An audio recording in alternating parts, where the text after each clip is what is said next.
Hey guys, it's Ty. Today we got a Yamaha Grizzly. We're having some problems with the brakes.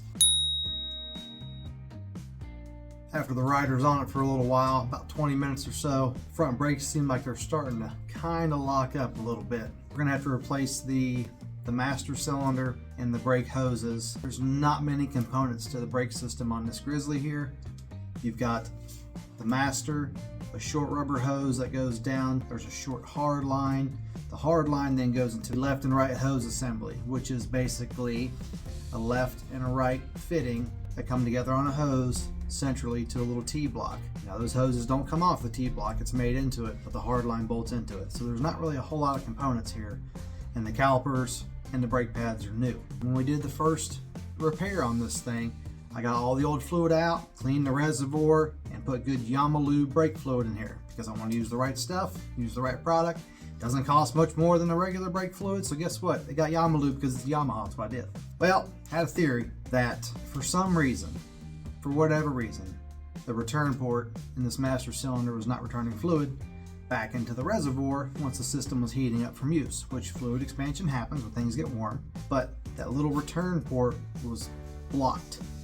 And since that port was blocked, as the pressure built up in the system, it was a compounding problem because once the brakes were engaging the rotor itself, building heat, fluid's going to expand. The fluid has nowhere else to go besides dead end to blockage in the master. So what's it do? It applies more brake pressure. More brake pressure, more heat. So it's literally just stuck in a thermal loop of building heat and pressure until the brakes were locked up. So that's how that happened. And the only reason I can think is even though that system was flushed from the old fluid, there may have been some buildup trapped in one of the hard lines or even a portion of the soft line somewhere in there. Once we had drained the old system of the old fluid and put fresh in there, the fresh detergents loosened that stuff up and got it dislodged and brought its way back to the master to block it. So it must have been pretty close to there, but that's just a guess. So we'll get into it. Thanks for watching. As I mentioned before, there's not a whole lot involved in replacing these brake lines, but you have more access if you take off the wheels, and you might have to take off a couple of panels around the side so you can access some of your fittings. But really, once you get all that taken out, you've got plenty of room, and it's just replacing brake lines. We're going to start off taking the master out first, drain the fluid in there, that way when we take it off, we're not spilling anything. Make sure you use a rag somewhere on your paint because that brake fluid will strip paint. When we got the master emptied out, I noticed our problem right here.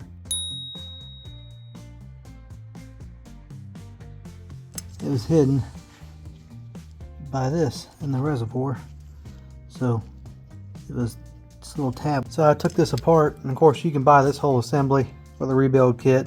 The rebuild kit will come with a new valve and seals and spring and everything you see there, but for the price point we're going to buy a whole new assembly because the time you mix labor involved with rebuilding this, it's just not cost effective. But I did use carburetor cleaning tools, little jets, things like that. Took a small brush tool to get down in there and clean the small ports. Used strippers just to kind of reduce the size of a wire brush so I could get down in there. Made sure everything was clean, just slightly wet them up with a little bit of brake fluid. She just goes in here like this. Fat end of the spring in first, a little more juice.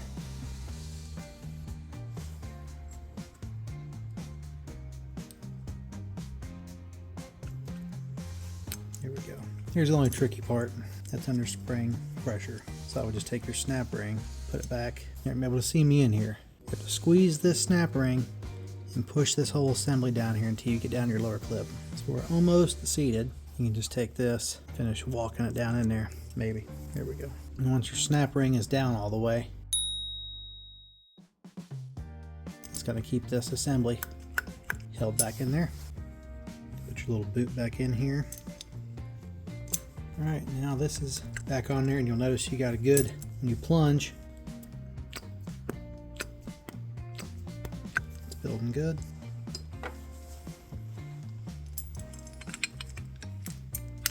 There we go.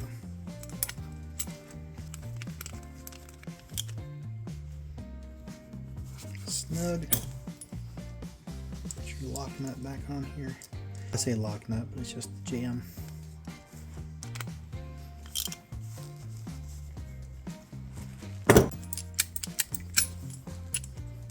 now you're ready to put this back on, get your hoses hooked back up, and then we're gonna start bleeding again.